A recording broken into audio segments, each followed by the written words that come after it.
So here we go. Watch, I'm going to go to a flashing yellow arrow light and indicate I'm going to be making a left turn.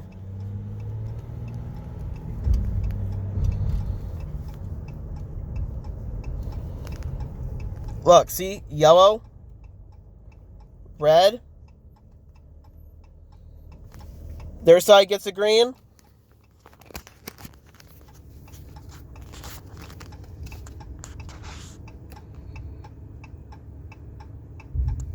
Oh, shit, I hear the thunder.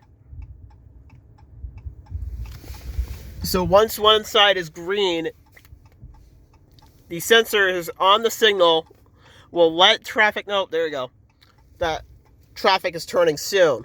For example, watch. Green. So I have the clear right of way. So when it's flashing, oh shit, I think I just saw lightning strike, holy shit. That means you have to yield to oncoming traffic and pedestrians.